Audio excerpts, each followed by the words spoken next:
गांव का नाम था अमरपुर। हरा भरा, शांत और बाहर की दुनिया से थोड़ा कटा हुआ। इस गांव की पहचान उसके खेत खलिहान, पीपल के पुराने पेड़ और बीचों बीच एक स्थित रहस्यमयी कुएं से थी। लोग उसे खामोश कुआं कहते थे। कारण, क्योंकि उस कुएं से कभी पानी भरते समय रस्सी के घिसने की आवाज़ के अलावा कोई और आवाज़ नहीं आती थी। ना चिड़ियों की, ना हवा की। मानो समय वही ठहर जाता हो। कहते हैं यह कुआं सदियों से पुराना था। किसी को नहीं पता कि इसे किसने बनवाया। बुजुर्गों का कहना है कि जो भी इसकी गहराई नापने गया वह कभी पूरी तरह लौटकर नहीं आया। या तो चुप हो गया, या उसकी आंखों में हमेशा के लिए कोई ऐसा डर बस गया जिसे शब्दों में नहीं बांधा जा सकता। अमरपुर में बच्चों को सख्त हिदायत थी कि सूरज ढलने के बाद कुएं के पास मत जाना। बुजुर्ग दादू राम सहाय अक्सर चौपाल में बैठकर कहानी सुनाते। रात के तीसरे पहर कुएं से किसी के नाम की पुकार आती थी। जो मुड़कर देख ले उसका मन हमेशा के लिए वहीं अटक जाता। गांव के लोग इस बात को अंधविश्वास कहकर हंसते भी थे। लेकिन इसी हंसी के पीछे डर छिपा होता था, क्योंकि अमरपुर में कुछ घटनाएं ऐसी थीं जिनका जवाब किसी के पास नहीं था। इन्हीं दिनों शहर से पढ़ाई पूरी कर आदित्य गांव लौटा। विज्ञान का छात्र, तर्कशील और सवालों से भरा हुआ। वह बचपन से इस कुएं की कहानियां सुनता आया था, पर कभी विश्वास नहीं किया कि उसके लिए हर रहस्य का जवाब कहीं न कहीं विज्ञान में छिपा होता है। पहली ही शाम आदित्य ने माँ से पूछा, माँ, वो कुआं अब भी वैसा ही है? माँ का चेहरा सख्त हो गया। उसका नाम मत लो बेटा, दूर रहो उससे। लेकिन आदित्य के मन में जिज्ञासा और बढ़ गई। अगली रात गांव में बिजली चली गई। चारों तरफ अंधेरा। आदित्य छत पर खड़ा तारों को देख रहा था। तभी उसे लगा जैसे किसी ने धीमी आवाज में उसका नाम लिया हो। आदित्य। आवाज कुएं की दिशा से आ रही थी। उसका दिल जोर से धड़कने लगा। उसने खुद को समझाया, भ्रम है, थकान है। लेकिन आवाज फिर आई, आदित्य, यहाँ आओ।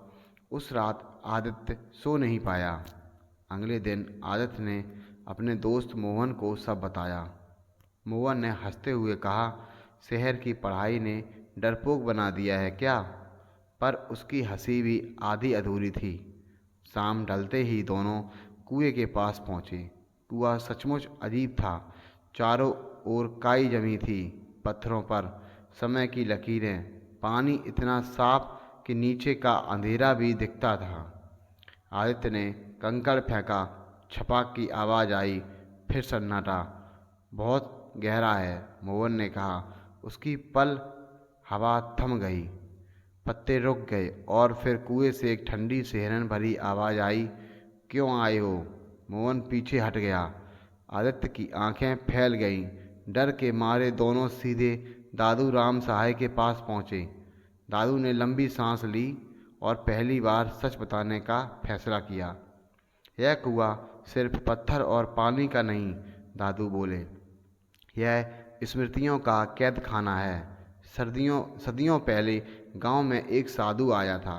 वह लोगों के दुख सुनता, उनके दर्द को अपने भीतर समेट लेता। कहते हैं उसने उस कुएं में ध्यान लगाया और लोगों के अधूरे दुख, अनकही इच्छाएं इसमें समा गईं। धीरे धीरे कुआं उन भावनाओं से भर गया। जो भी यहाँ आता है, दादू ने कहा, उसका सबसे गहरा डर या इच्छा उसे पुकारती है।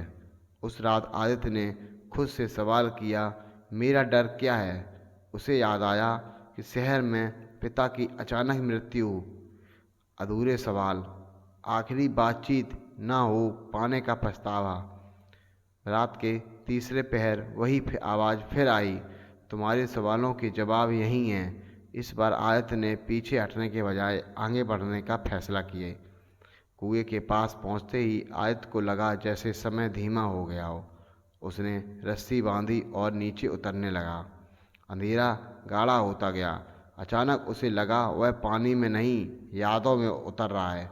चारों ओर चित्र उभरने लगे। लोग रोते हुए, हंसते हुए अधूरे सपने लिए। फिर उसने अपने पिता को देखा। पापा।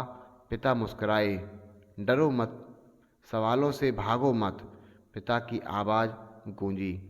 यह कुआं डर नहीं, आईना है। जो भागते हैं वो खो जाते हैं, और जो सामना करते हैं वो मुक्त हो जाते हैं। आदित्य की आंखों से आंसू बहने लगे। उसने मन ही मन पिता से बात की, वो सब कहा जो भी वह कभी कह नहीं पाया था। अचानक उसे लगा जैसे बोझ हल्का हो गया हो। सुबह होते होते आदित्य कुएं से बाहर था। गांव वाले इकट्ठा हो गए। सबको लगा था वह लौटकर नहीं आएगा, लेकिन आदित्य की आंखों में अब डर नहीं, शांति थी। उसने कहा, कुआं रहस्यमय नहीं, हमारे भीतर की परछाइयों का घर है। उस दिन के बाद कुआं वहीं रहा, खामोश। पर उसकी खामोशी अब भी डरावनी नहीं थी। अमरपुर के लोग समझ गए कि रहस्यमय बाहर नहीं, अंदर होते हैं। जो उनसे भागते हैं डर के जीते हैं, जो सामना करते हैं मुक्त हो जाते हैं। और रहस्यमय कुआं आज भी वहीं है। अगर तुम्हें कभी भी अपना नाम पुकारता सुनाई दे, तो समझ लेना कि वो तुम्हारा डर नहीं, तुम्हारी सच्चाई है। दोस्तों, आज की कहानी आपको कैसी लगी कमेंट्स बॉक्स में ज़रूर बताएं। और ऐसी ही हेल्पफुल मोटिवेशनल कहानी के लिए चैनल को लाइक करें, शेयर करें। और अगर आप हमारे चैनल पर पहली बार आए हैं तो प्लीज़ चैनल को सब्सक्राइब ज़रूर करें। मिलते हैं नई कहानी में। Okay, bye.